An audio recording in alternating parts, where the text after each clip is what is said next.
the one and only Ivan. And when we last read, Ivan said that there was going to be some change going on, and that they knew that because they were using their sense of smell. They could tell when there was change in the air. Guessing. Bob fears our new neighbor will be a giant cat with slitted eyes and a coiled tail. But Stella says a truck will arrive this afternoon carrying a baby elephant. How do you know? I ask. I sample the air, but all I smell is caramel corn. I love caramel corn. I can hear her, Stella says. She's crying for her mother. I listen. I hear the cars charging past. I hear the snore of the sun bears in their wire domain, but I don't hear any elephants. You're just hoping, I say. Stella closes her eyes. No, she says softly, not hoping, not at all. Jambo. My TV is off, so while we wait for the new neighbor, I ask Stella to tell us a story. Stella rubs her right front foot against the wall. Her foot is swollen again, an ugly deep red. If you're not feeling well, Stella, I say, you can take a nap and tell us a story later. I'm fine, she says, and she carefully shifts her weight. Tell us the Jambo story, I say. It's a favorite of mine, but I don't think Bob has ever heard it. Because she remembers everything, Stella knows many stories. I like colorful tales with black beginnings and stormy middles and cloudless blue sky endings. But any story will do. I'm not in a position to be picky. Once upon a time, Stella begins, there was a human boy. He was visiting a gorilla family at a place called a zoo. What's a zoo? Bob asks. He's a street smart dog, but there's much he hasn't seen. A good zoo, Stella says, is a large domain, a wild cage, a safe place to be. It has room to roam and humans who don't hurt. She pauses, considering her words. A good zoo is how humans make amends. Stella moves a bit, groaning softly. The boy stood on a wall, she continues, watching, pointing, but he lost his balance and he fell into the wild cage. Humans are clumsy, I interrupt. If only they would knuckle walk, they wouldn't topple so often. Stella nods. A good point, Ivan. In any case, the boy lay in a motionless heap while the humans gasped and cried.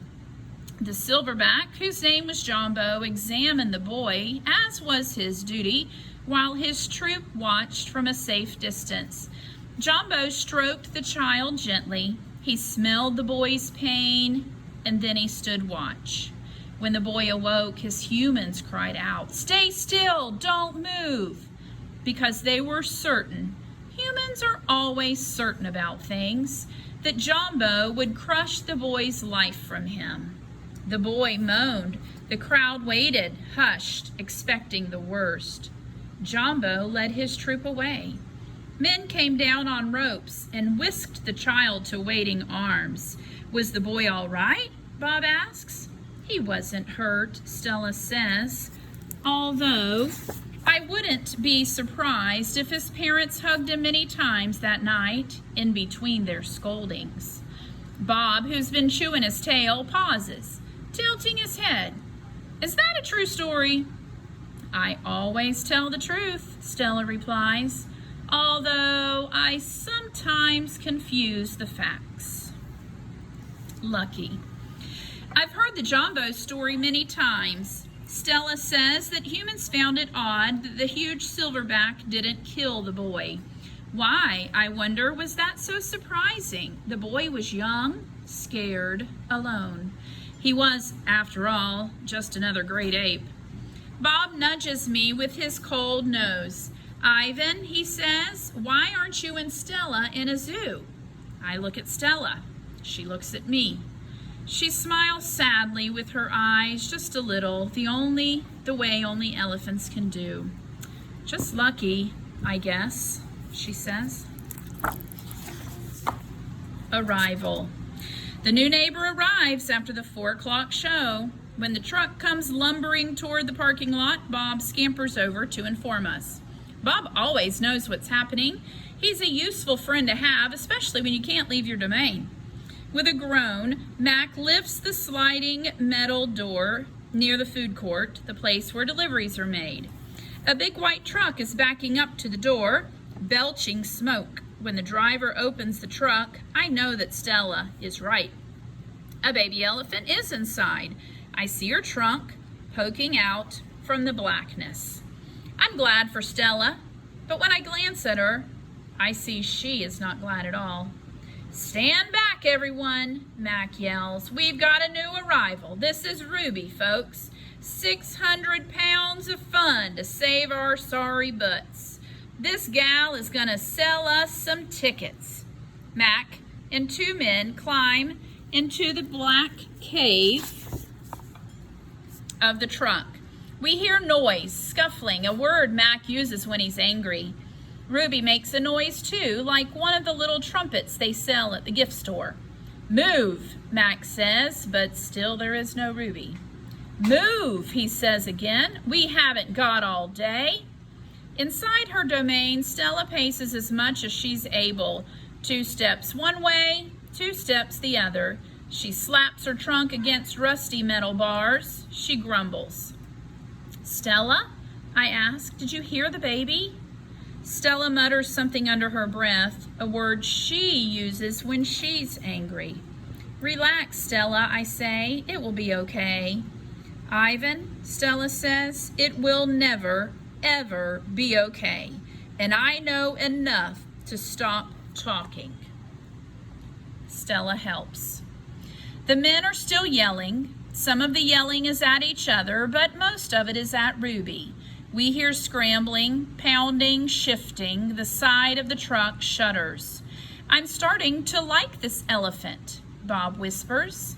I'm getting the big one, Mac says. Maybe she can coax the stupid brat out of the truck. Mac opens Stella's door. Come on, girl, he urges. He unties the rope attached to the floor bolt.